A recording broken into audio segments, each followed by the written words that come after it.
Hey, all right, welcome back to Raff's Brain, a show about things that are interesting to me. This is your host, Rob Raffety, for episode 74 of Raff's Brain. Folks, Sundance or Bust, that's the title of the show. I'm recording it in the early afternoon of January 26th.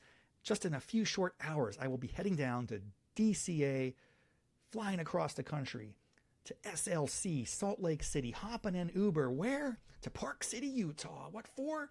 The Sundance Film Festival. Yes, the 2025 Sundance Film Festival. I am going to be there on the ground all week.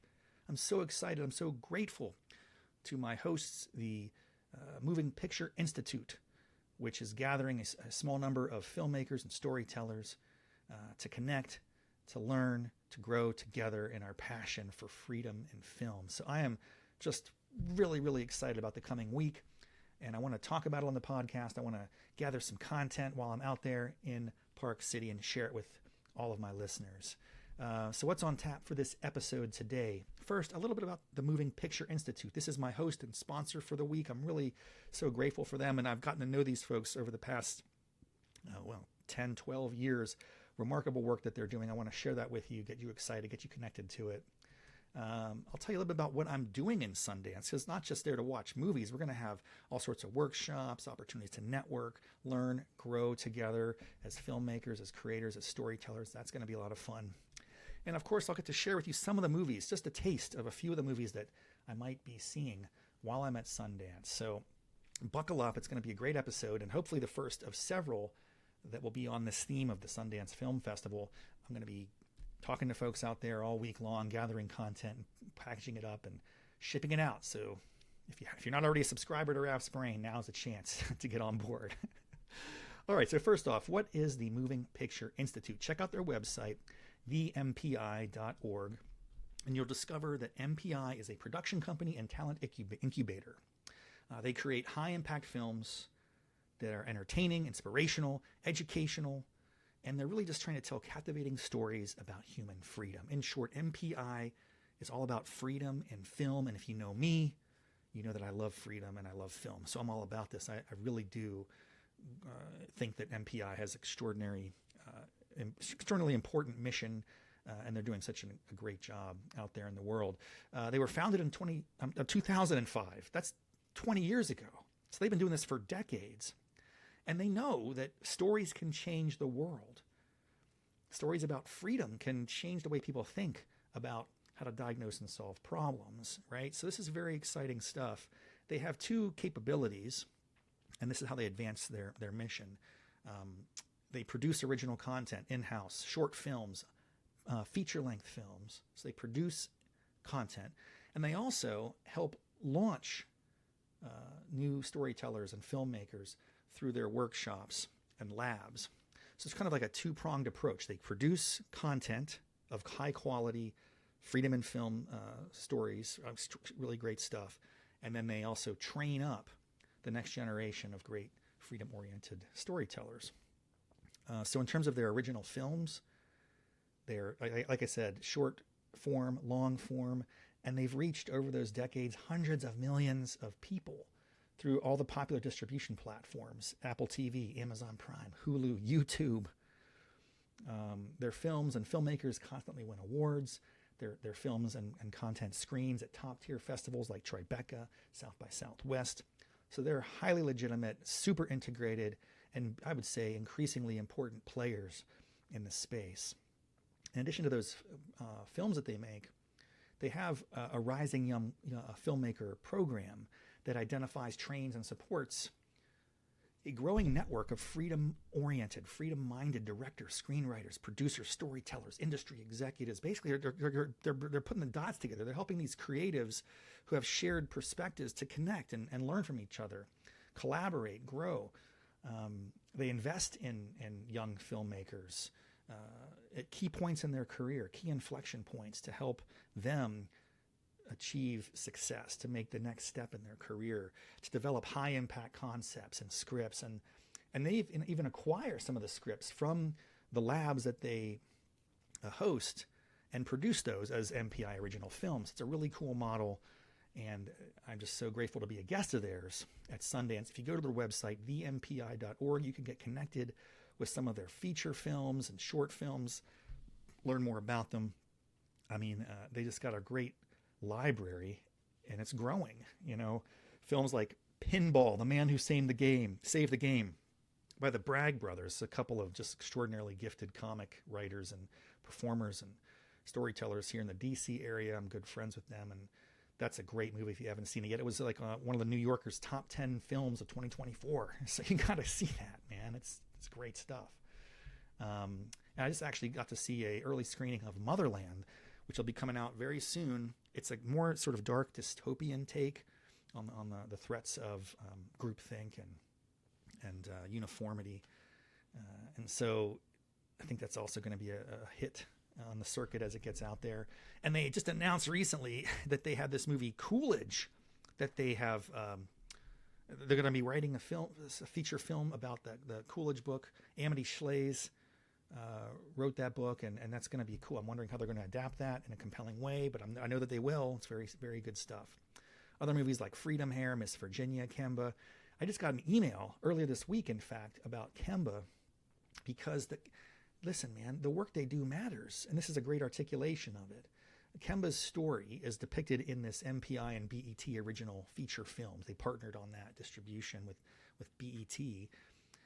It's a story of resilience, courage, relentless pursuit of justice. A young college girl named Kemba becomes entangled with this terrible partner, an abusive relationship. He turns out to be a drug kingpin. Although she's not directly involved in the handling or dealing of drugs herself, really just through some tragic turns of event, Kemba is sentenced to 24 and a half years in prison due to mandatory federal sentencing laws. And those are harsh. That's a harsh penalty given the gravity of the crime. And, for this particular story, in 2000, after serving 6.5 years, President Clinton commuted Kemba's sentence and granted her the opportunity to rebuild her life. And that's what she's been doing over the past 25 years. She's been a leading advocate for criminal justice reform, using her story to educate others about the devastating effects of mandatory minimums. And listen to this. Just last week, you may have heard, maybe it was like 2 weeks ago, President Biden issued a full pardon to Kemba, expunging her criminal record, restoring her civil rights. So that's another step for her opportunity to rebuild her life. And that's extraordinary. The story of Kemba, which is depicted in this movie, has like legs, because it had those issues of over-criminalization and the failure of the drug war and excessive punishments for drug-related crimes. This has really helped elevate a conversation. And that's really what MPI is trying to do, to tell compelling, moving stories about ideas that matter, that can ultimately lead to change in our positive change in society. So that's a great example of it. You should check out KembaMovie.com to learn more, to watch the film. But I thought that was a cool announcement in terms of the impact of their work, the long legs often of the creative content that they produce. Of course, as I mentioned earlier, Pinball, super funny movie, poignant. It's about a GQ journalist and pinball wizard in 1976 helps overturn New York City's 35-year ban on pinball. It's a playful take, and you might say, well, what's the big deal about banning pinball? Well, it's the ethos, it's the approach, it's the idea that something like that should ever be subject to the type of strict regulation that it once was. And sometimes we forget about those stories. We just assume, oh yeah, pinball, has it ever been really a problem? Well, sometimes we should not forget our history and take a step back. And this does a great job telling that story in a fun, clever, thought-provoking way.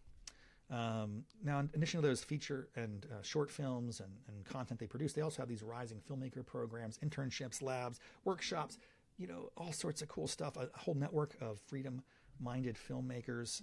I'm one person within a much broader universe, hundreds and hundreds of really cool, exciting, dynamic, accomplished professionals, and it's just really neat to be a part of that. In terms of my own relation, I first got formally connected to MPI in 2014 as an MPI fellow. They supported my zany Capitol Hill-based web series called Cap South. If you go to capsouththeseries.com, you can check out all the episodes and content on YouTube, where it still lives today. Tens of thousands of views. It's been a lot of fun just reflecting on that and the growth that I've had as a storyteller and creator since then. But that's really was my first big foray into the web series space. And I couldn't have done it without MPI's help. We bootstrapped it together. A little bit of money went a long way, and we had a lot of fun. And some of the artists and actors and talent that I worked with in that are still doing great stuff today. So that's how I first got to know these folks. I then attended a cinematography workshop out in Los Angeles about a week long, and that was a blast.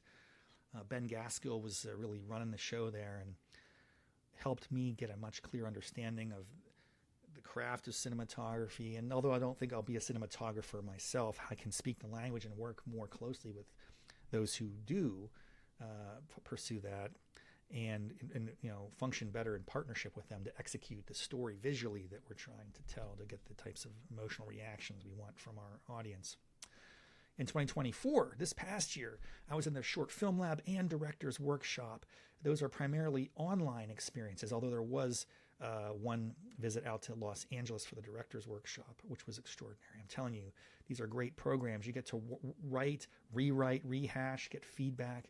In that Short Film Lab, I was doing a comedy short about free speech, and got to work with and get feedback from the Bragg brothers, the writers of the Pinball movie I mentioned earlier. So man, good stuff, and I just can't recommend them enough. So if you have any interest at all in these ideas of liberty, freedom, openness, pluralism, tolerance, peace, free speech, broadly speaking, freedom in society, and you're interested in art and storytelling and filmmaking in particular, hit them up, www.thempi.org. You will not regret it. It's a great organization, and you might want to get connected and get involved. So they're my sponsor. I'm going to be heading out there with a small group of other artists to the 2025 Sundance Film Festival, which runs from the 26th of January to the 31st. I'm going to be out there all week, hitting it up. And I've never been to Utah, never been to Park City, so I'm really excited, man. It's going to be a great time. A couple things are going to be hitting up there, just to give you a sense of the agenda. Of course, there's going to be some social gatherings, some networking opportunities. On Monday afternoon, we have a private luncheon at a place called the Nelson Cottage, which is a very sort of well-reviewed and iconic venue there in Park City. So I'm looking forward to that, getting to know my fellow MPI filmmakers a little bit better, learning about them, learning from them as I further my own efforts and storytelling. We're also going to be graciously, through the guests, through the support of MPI, connected to the Wind Rider Summit, which has been going on at the Sundance Film Festival for many years. Wind Rider is also a production company and nonprofit.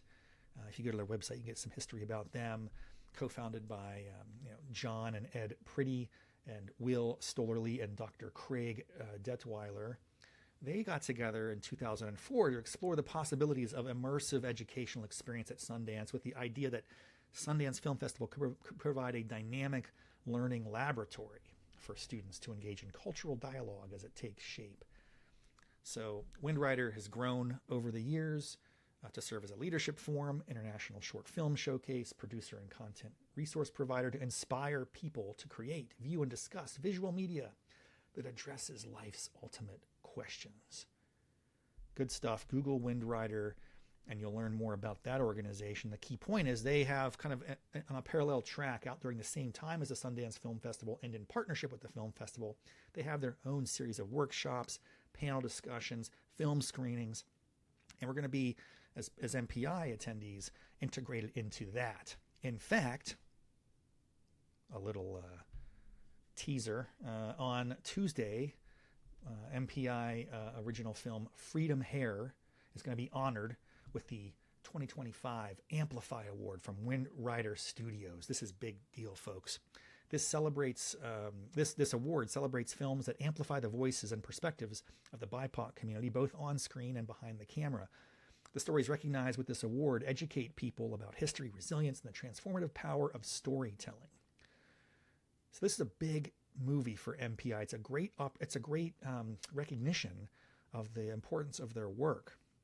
What I'm excited about most is the executive producer and subject of the film, Melanie Armstrong, will be on hand at the event to accept the award, participate in a Q&A session, offer audiences deeper insights into the journey behind the film, its message of empowerment. If you're not familiar with this movie, Freedom Hair, it's awesome. Highly recommend it. It's gotten so many accolades, so many screenings, so many festival acknowledgments. If you looked it up online, you could see the trailer. You could also find a place to watch the full film. It's based on the story of, like, as I mentioned, who's involved here, Melanie Armstrong. And it talks about her time as a mother. She's working at a shelter for battered women, and she decides to start a natural hair braiding business. She's an entrepreneur. She's a startup. She wants to get out there, create value for others, apply her gifts and talents in the world in a way that creates enormous benefit, mutual benefit for herself and for others. But she encounters these barriers, occupational licensing barriers, and others who are using regulation and essentially to prevent her from succeeding. And she has to overcome those barriers and obstacles that are essentially run by a powerful cartel in the state of Mississippi. So check it out, Freedom Hair. We're going to get a nice opportunity to recognize Melanie and MPI at that ceremony later this week, where they'll receive an award for the movie and the impact of that movie. So great stuff. Should be a great time. We also have a dinner coming up. I think it's on Tuesday night. The filmmakers of the MPI cohort are going to get together at a place called Handle. I looked it up and I have a picture of it there on my slide deck in Park City. It looks like a wonderful venue. And again, more opportunity to connect, network, and make friends for life, right? It's so important when you're a creative person. You can't do it alone. You got to work. You got to collaborate. You got to find folks who have a similar sympathy for individuality and openness and freedom. So that's, to me, a huge opportunity this week to meet, connect with, and learn from other like-minded filmmakers. And then, of course, finally, there's a lot of films at Sundance. Let's not forget about it's a film festival, right? So this has been a fun journey, man. We got the printable program guide sent to us several weeks ago, and we've been going through that. And then a few of us volunteered to get the tickets online. It was basically, for those of you who have ever participated in a ticket drop, maybe you've done this on Ticketmaster or some other platform, when a concert or performance has come into town, you got to be there at a certain time. Everyone just descends like madness on the website, and it jams up the site, and things get slow, and you get the spinning wheel of death and all that good stuff. Yes, we experienced that, but basically 4 of us of this group volunteered to get on together. We had a shared hangout call, and we're able to secure tickets to a whole bunch of movies. And then we're going to split up the tickets when we get there, and we're just going to figure it out. Everyone's going to get to go to several movies, and we'll all see something cool. I'm sure we'll all see things they never even expected or anticipated seeing as well. But hey, just roll with the punches, have a good time. I'm just grateful to be there. That's how I feel about it. So here's just a few of the movies we have tickets for. I won't see all these movies, but I'll see some of them, and I don't know which ones that's going to be yet. We're going to figure it out. I think no matter what, it's going to be awesome. So here's a couple that we have tickets for, and I'll just give you like the log line to each of them, and then it's a little bit of a teaser. And if as I do see those movies over the course of the week, I'll be taking copious notes, getting feedback, getting reactions from folks, and sharing that with the audience in future episodes. So a couple different feature-length movies that we might be seeing. One's called The Legend of Ochi. In a remote village on the island of Carpathia, a farm girl named Yuri is raised to fear an animal species known as Ochi. But when Yuri discovers a wounded baby Ochi and has left behind, she escapes on an adventure to bring him home. That sounds fun. That sounds good. That sounds like a Disney movie to me. But Willem Dafoe's in it, so that's pretty cool. I'm a fan. Sometimes you don't know what you're going to get. Emma Watson's in it. Willem Dafoe. It's got a obviously A-list cast, so that should be fun to check out. Atropia. This is another movie. Atropia. This sounds really weird, but I don't know. I really hope I get the chance to see this one. Atropia. When an aspiring actress in a military role-playing facility falls in love with a soldier cast as an insurgent, Their unsimulated emotions threaten to derail the performance. You can just imagine all the different directions you could go with a storyline like that. It's so original. And of course, timely, given some of the conflicts that are taking place in the world. So I'm excited. Hopefully I'll get to see that one. If not, I'll definitely catch it later on whenever it's released more broadly. Another movie, Serious People. Serious People is a successful music video director and expectant father pushes his work-life balance to an extreme as he hires a doppelganger to work in his stead. When I read that, log line, I kind of felt like Multiplicity, that old Michael Keaton movie from the 90s where he gets Xeroxes of himself. That's just generally what I'm thinking about here, but I'm sure it's highly original and has its own spin and unique approach. But yes, sometimes we all feel like we wish we could hire some doppelgangers to take on other parts of our lives. So definitely relatable. Serious People. Maybe I'll get to see that one. Here's a documentary, Move Ya Body, The Birth of House. Out of the underground dance clubs on the south side of Chicago, a group of friends turns a new sound into a global movement. That sounds pretty wild. When I think of south side of Chicago, I think Jim Croce, Bad Leroy Brown. I'm sure it's a different type of music altogether. But anyway, that might be a fun one to check out. Here's another fictional story feature. And this is, to me, the most bizarre log line of any film that's screening at Sundance this week. It sounds just intriguing on the face of it. By Design is the name of the movie. It's about a woman swaps bodies with a chair. Yes, a woman swaps bodies with a chair, and everyone likes her better as a chair. That's the log line. How could you not want to see that movie? And guess what? It has Juliette Lewis, Melanie Griffith. This has got some great talent. It's going to be interesting. I just don't know where they're going to go with it, but I'm curious. Consider me super curious. I want to see that. I hope I get a chance to see it. Back in the documentary feature films, we have this one called Zodiac Killer Project. Zodiac Killer Project. Against the backdrop of sun-baked parking lots, deserted courthouses, and empty suburban homes, the familiar spaces of true crime, stripped of all action and spectacle. A filmmaker describes his abandoned Zodiac Killer documentary and probes the inner workings of a genre at saturation point.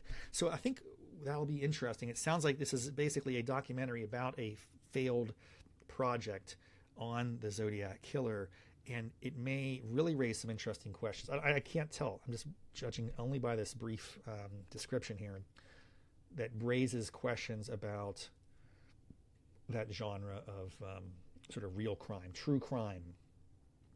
And I listen to some of those shows occasionally, and certainly podcasts are a very popular format for that. But sometimes I wonder about it. Is it too sensational? Should I be entertained by the real harms that others have experienced? So anyway, I think it's going to be an interesting movie, and hopefully I'll get to check that one out. A couple more. Twinless, which I think immediately, like the movie Twins with Danny DeVito and Arnold Schwarzenegger. I'm sure it's not like that at all. But Twinless, two young men meet in a twin bereavement support group and form an unlikely bromance. So that should be cool, fun. It sounds like a kind of an original take.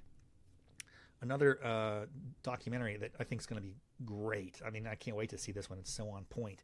And it's produced and directed by Barry Levinson.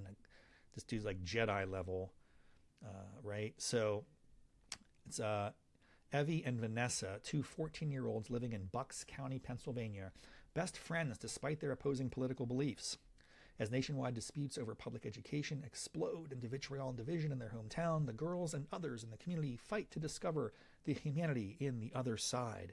So I don't know where it's going to go, what the ultimate takeaway is going to be, but hopefully there's something there about bridging divides, bringing people together, seeing our common humanity, even if we have really different opinions.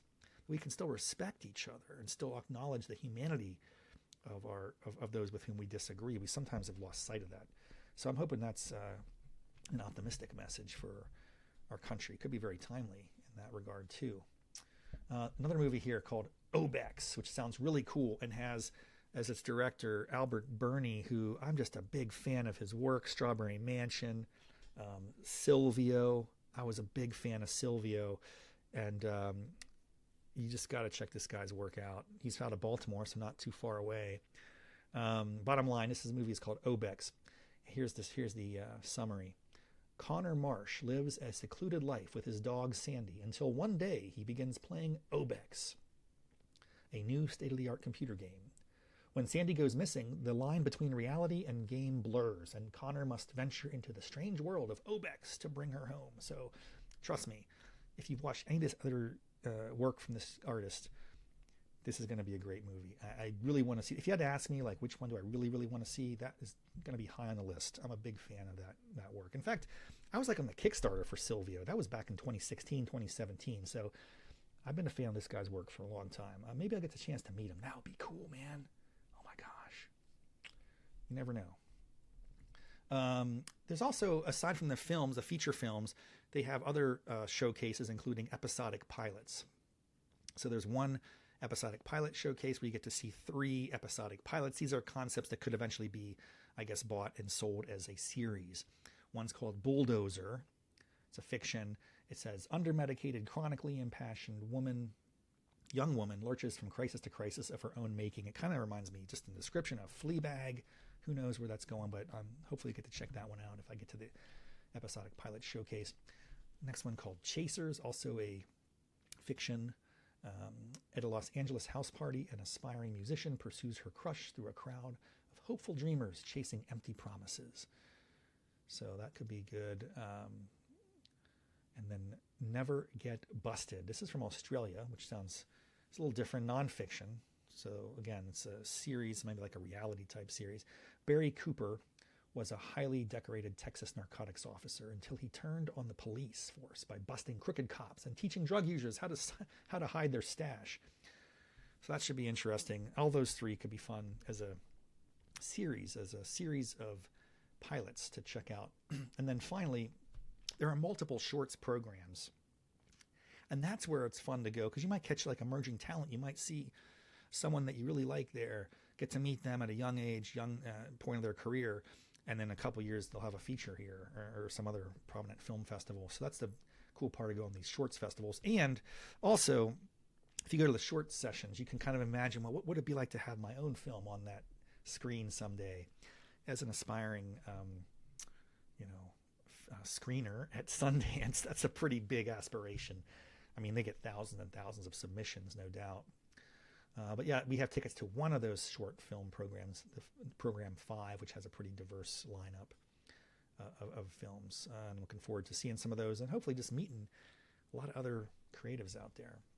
In terms of the content plans for the week, so yeah, I'm going to be heading out here very shortly to catch a flight. When I hit the ground, I want to start just documenting the experience. I have some thoughts and ideas. I welcome your feedback, suggestions. If you have ideas as well, I'd be happy to accommodate.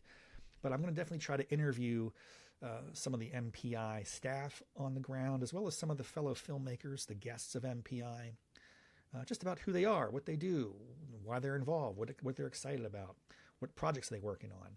It's an opportunity for me to just get to know these folks, to document that, to share who they are with my listening audience, and that could be mutually beneficial for everyone involved. I also, there's a whole group of us, by the way. There's like 6 filmmakers, 4 MPI team members going. I'm looking forward to getting to know all of them much better over the coming week.